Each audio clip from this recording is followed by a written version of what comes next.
Now this is the type of beef rice bowl I could eat on repeat. I mean, that beef super glossy, so tender, all that freshness in the bowl.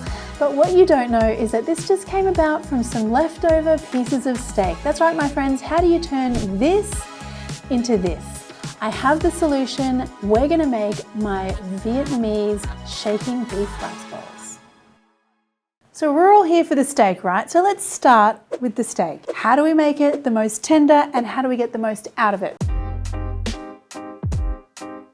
So here's my steak today, just some odd pieces of eye fillet steak that I had left over from another recipe. So whether you've got an eye fillet like I do, or a rump, or a sirloin, or a ribeye, whatever you have, the slicing technique here needs to be the same to get the most tenderness. So we have a grain running across here, so I want to cut across that. But first of all, this piece is quite thick, so I'm going to cut through it to make it thinner. Grain's running this way, I am slicing this way on the diagonal. Diagonal also gives you a little bit more steak per person if you like. You're getting more out of each piece. I just want some nice little cubes here. Cute little pieces of beef just like this. Eye fillet obviously is a really tender cut of meat, but this grain slicing and technique is going to be even more important if you're using a steak like rump or sirloin that is maybe not so tender. Now that we have our beef, let's do some marinating. Very simple here, some garlic for flavor and fish sauce. Now fish sauce is such a great marinade ingredient because not only is it salty, it also has umami and sweetness and flavor, like way more than just one-dimensional salt flavor, if you know what I mean. Now I'm gonna add a little salt and some pepper and then give it a mix. And this just needs a few minutes. So in the meantime, I'm gonna make my stir-fry sauce. Oyster sauce, white vinegar, fish sauce, dark soy sauce, and some sugar. Just give that a mix and set that aside. Now just before we start stir-frying, I'm gonna get some of my bits and pieces ready for the rice bowl part of the dish. So I wanna get my cucumber here. And the thing that I hate about cucumber is like when it's all soggy and seedy and soggy and seedy. Is that you on a Sunday morning, Dax? Soggy and seedy? Absolutely. After the party at your place. True. So if you slice your cucumber and then you de-seed it, finely slice it, now you've got crunchy pieces of cucumber that won't get all soggy in your rice bowl. I'm gonna get some tomato. I also need some spring onion here. Okay, now we're good to stir fry. How did you find this recipe? Like, where did this come from?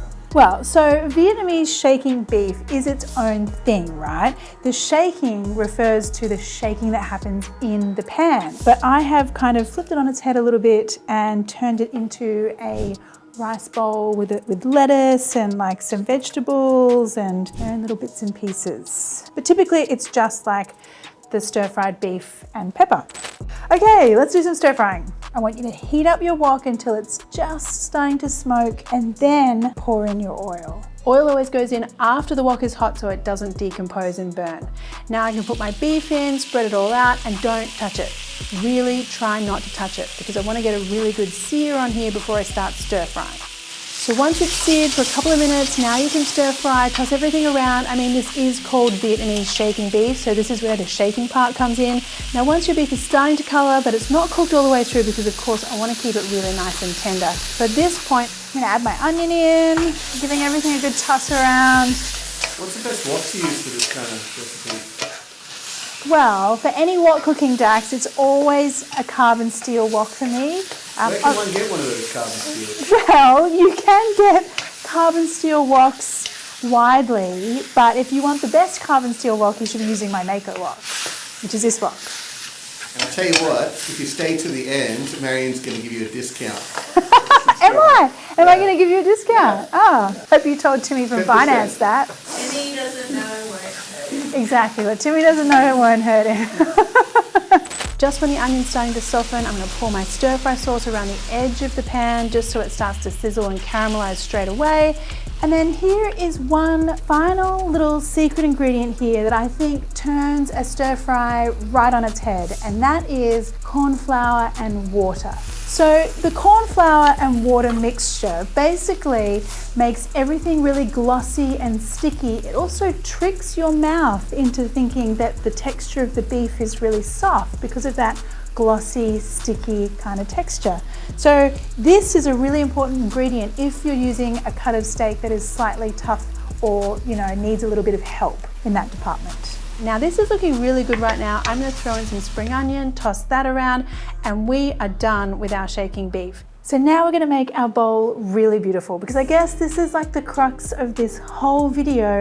How do you turn some odd cuts of beef into something that's really delicious and beautiful? So I'm gonna start off here with my little pieces of fresh lettuce, added my cucumber, the tomato, scoop up spoonfuls of that glossy, super tender beef. I'm gonna add a little lime, a little sprinkling of black pepper here, and then a little bunch of coriander here. Mint would be good as well, I think. So there you go, friends. That is my Vietnamese shaking beef rice bowl. So beautiful. And I mean, the flavors, how fresh it is, it's all gonna be amazing. So squeeze my lime. This is the part I love the most.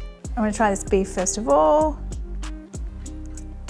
It's so good. It's so tender. That sauce is like, wow, it's like salty and punchy, and it really does have that beautiful, like sticky, glossy kind of texture. Now, I'm just gonna get in here and like give everything a really good mix. This is just how I would eat it at home. Yum. Oh my God, this is such a good way to use up just some leftover pieces of steak. So good.